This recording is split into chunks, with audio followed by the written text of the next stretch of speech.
ദേവികുളത്തെ മുൻ എംഎൽഎയും CPM നേതാവുമായിരുന്ന S Rajendran PV അൻവറിന്റെ പാർട്ടിയിൽ ചേരുന്നു. ഈ രാഷ്ട്രീയ അഭ്യൂഹം തുടരുകയാണ്. PV അൻവറുമായി കൂടിക്കാഴ്ച നടത്തിയെന്ന കാര്യം ശരികരിക്കുകയാണ് എസ് രാജേന്ദ്രൻ. അൻവറിന്റെ നിലപാടുകളോട് തനിക്ക് യോജിപ്പുണ്ട്. വനം വകുപ്പിനെതിരായ പ്രതിഷേധ പരിപാടിയിൽ പങ്കെടുക്കാൻ PV അൻവർ ആവശ്യപ്പെട്ടു. സമരത്തിൽ പങ്കെടുക്കുന്ന കാര്യത്തിൽ താൻ തീരുമാനം കൈക്കൊണ്ടിട്ടില്ലെന്നും എസ് രാജേന്ദ്രൻ പറയും. അൻവരെ യാത്രക്കിടയിൽ കണ്ടു, അല്ലാണ്ട് പ്ലാൻ ചെയ്തിട്ട് കണ്ടതല്ലോ. ഒരു യാദൃശ്യമായി കണ്ടുമുട്ടലാണ്.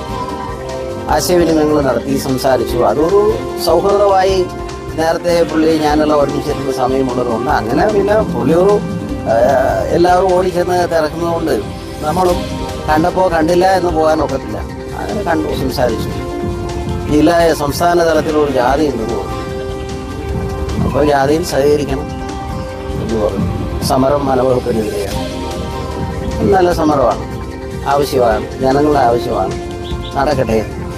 അപ്പോൾ എത്തിച്ചേരണം എന്ന് പറഞ്ഞു. ആ സമയത്ത് ആലോചിക്കാം എന്ന് പറഞ്ഞു.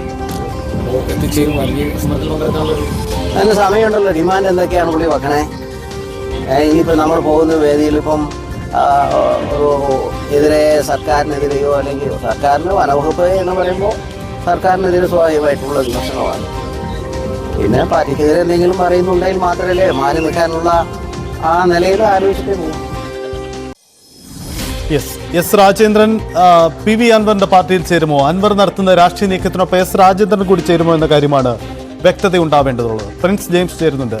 പ്രിൻസ്, യാദൃച്ഛികമായി കണ്ടു എന്ന് രാജേന്ദ്രൻ വിശദീകരിക്കുന്നു. നേരത്തെ പ്രകാശ് ജാവ്ദേക്കറെ കണ്ടപ്പോഴും രാജേന്ദ്രൻ സമാന നിലപാടാണ് എടുത്തത്. എന്താണ് എസ് രാജേന്ദ്രന്റെ നീക്കം? അൻവറിന്റെ പാർട്ടിയിൽ രാജേന്ദ്രൻ ചേരുമോ? മുൻതവണങ്ങളിലെ പോലെ സമാനമായ ഒരു നീക്കമാണ് രാജേന്ദ്രൻ നടത്തുന്നത്. യാദൃശ്യമായി അൻവറിനുമായി കൂടിക്കാഴ്ച നടത്തി എന്നാണ് രാജേന്ദ്രൻ അറിയിക്കുന്നത്. എന്നാൽ അൻവറിന്റെ ആശയങ്ങളോട് തനിക്ക് യോജിപ്പുണ്ടെന്ന് തുറന്ന് സമ്മതിക്കുന്നു. പ്രത്യേകിച്ചും വനംവകുപ്പിനെതിരെയുള്ള സമരങ്ങളൊക്കെ അടക്കം സംസ്ഥാനതല ജാഥകളൊക്കെ സംഘടിപ്പിക്കുമ്പോൾ ആ കാര്യങ്ങളിലൊക്കെ പങ്കെടുക്കുവാൻ അറിയിച്ചിരിക്കുന്നു എന്ന് അറിയിക്കുന്നത് ഇതൊക്കെ അൻവറിന്റെ രാഷ്ട്രീയ നിലപാടുകളിലേക്ക് തനിക്ക് താല്പര്യമുണ്ട്, അല്ലെങ്കിൽ ആശയം കൊണ്ട് യോജിക്കുന്നു എന്നത് വ്യക്തമായി വരുത്തുകയാണ്. ഒപ്പം ആ ജാഥയിൽ പങ്കെടുക്കാൻ എന്നോട് ആവശ്യപ്പെട്ടുണ്ടെന്ന് അറിയിക്കുന്നു. എന്നാൽ ജാഥയിൽ പങ്കെടുക്കുമോ എന്ന കാര്യത്തിൽ വ്യക്തത പറ്റിയില്ലെങ്കിൽ പോലും അൻവറിന്റെ ആശയങ്ങളോട് എതിർപ്പുണ്ടോ എന്നതില്ല, എതിർപ്പില്ല. കൃത്യമായും അൻവറിന്റെ ആശയങ്ങളെ അനുകൂലിക്കുന്ന തരത്തിലുള്ള നിലപാടാണ് രാജേന്ദ്രൻ സ്വീകരിച്ചിരിക്കുന്നത്. അതുകൊണ്ട് തന്നെ അൻവറിന്റെ നിലപാടുകളോട് അനുസരിച്ചുള്ള ഒരു നീക്കമായിരിക്കും രാജേന്ദ്രൻ സ്വീകരിക്കുക എന്നത് നമുക്ക് മനസ്സിലാക്കേണ്ടിയിരിക്കുന്നു. മുൻപ് BJP-യിലേക്ക് പോകുമോ എന്നുള്ള അഭ്യൂഹങ്ങൾ പലതവണ ഉയർന്നിരുന്നു. ഇത്തരത്തിൽ പല ദേശീയ നേതാക്കളോടകം പലതവണ കൂടിക്കാഴ്ച നടത്തിയിരിക്കുന്നു.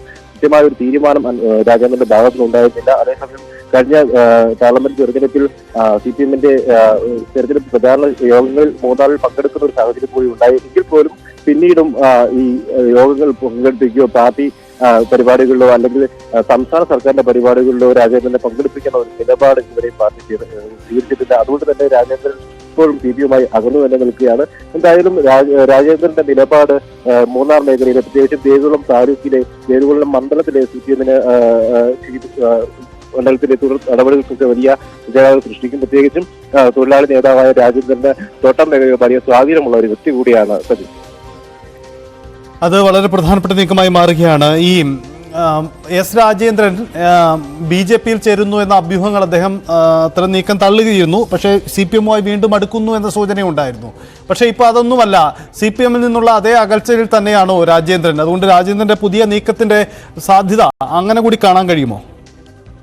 തീർച്ചയായും രാജേന്ദ്രൻ CPM-യുമായി ഇടക്കാലത്ത് അടുക്കുന്നു എന്ന സൂചനയൊക്കെ നൽകിയിരുന്നെങ്കിൽ പോലും ഇതുവരെയും പാർട്ടി അംഗത്വം പുതുക്കുന്ന തരത്തിലുള്ള നടപടിയിലേക്ക് രാജേന്ദ്രൻ നീങ്ങിയിട്ടില്ല. പ്രത്യേകിച്ചും രാജേന്ദ്രൻ ആവശ്യപ്പെട്ട ചില കാര്യങ്ങൾ, പ്രത്യേകിച്ചും പ്രാദേശികമായ മൂന്നാർ മേഖലയിലെ പ്രാദേശിക പാർട്ടിക്കുള്ളിലെ പ്രശ്നങ്ങൾ പരിഹരിക്കാൻ ഇതുവരെ തയ്യാറായിട്ടില്ല എന്ന് തന്നെയാണ് രാജേന്ദ്രൻ ആരോപിക്കുന്നത്. പ്രത്യേകിച്ചും അവിടുത്തെ മൂന്നാർ മേഖലയിലെ CPM കമ്മിറ്റികളടക്കം പല കാര്യങ്ങളിലും ഇടപെടലുകൾ രാജേന്ദ്രനെ പ്രതികൂലമായി ബാധിച്ചിട്ടുണ്ട്. ഈ കാര്യങ്ങളൊക്കെ ജില്ലാ കമ്മിറ്റിയും സംസ്ഥാന കമ്മിറ്റിയിലും സംസ്ഥാന നേതൃത്വവും ഒക്കെ അറിയിച്ചിട്ടും അതിനൊരു നടപടി ഉണ്ടാവുകയോ അവർക്കെതിരെ താക്കീതോ അത്തരത്തിലുള്ള നടപടികൾ ആവർത്തിക്കില്ല എന്ന നിലപാടുകളോ ഉണ്ടായിട്ടില്ല. അതുകൊണ്ട് തന്നെ രാജേന്ദ്രൻ ആ ഒരു നീക്കം അവസാനിപ്പിക്കുക, അല്ലെങ്കിൽ വീണ്ടും പാർട്ടിയിലേക്ക് ഈ മുൻ പ്രശ്നങ്ങളൊക്കെ മറന്നുകൊണ്ട് പാർട്ടിയിലേക്ക് വരുന്ന ഒരു സാഹചര്യം ഉണ്ടാവുകയോ ചെയ്തിട്ടില്ല. ഒപ്പം ഇപ്പോഴത്തെ നിലവിലെ ദേവികുളം MLA തന്നെ മനഃപൂർവ്വം ഒതുക്കാൻ ശ്രമിക്കുകയാണെന്നുള്ള ആരോപണവും രാജേന്ദ്രൻ പലതവണയായിട്ട് ഉന്നയിക്കുന്നുണ്ട്. ഒപ്പം മൂന്നാം മേഖലയിലെ പ്രധാന പാർട്ടി നേതാക്കന്മാരും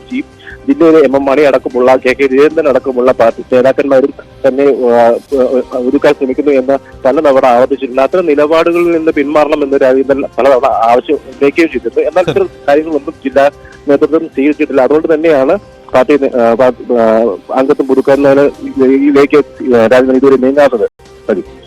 അതാണ് സാഹചര്യം. എന്തായാലും PV അൻവറിനൊപ്പം S രാജേന്ദ്രന് കൂടി ചേരുമോ, അതിൽ വ്യക്തത വരാൻ നമുക്ക് കാത്തിരിക്കാം. ഇതിനിടയിൽ PV അൻവറിന്റെ UDF പ്രവേശന നീക്കത്തിന്റെ സാധ്യതകൾ അടയുന്നില്ല. ഇന്നലെ അദ്ദേഹം കോൺഗ്രസുമായുള്ള സഹകരണത്തിന് നേതാക്കൾ പിന്നോട്ട് നിൽക്കുന്ന എന്ന വാർത്തകൾക്കിടയിൽ ഈ PV അൻവറിന് UDF എത്താനുള്ള സാധ്യത തള്ളാതെയാണ് ഇന്ന് PK കുഞ്ഞാലിക്കുട്ടിയുടെ പ്രതികരണം കൂടി ഉണ്ടായത്. അതെല്ലാം കാത്തിരുന്ന് കാണേണ്ട കാര്യമാണ്.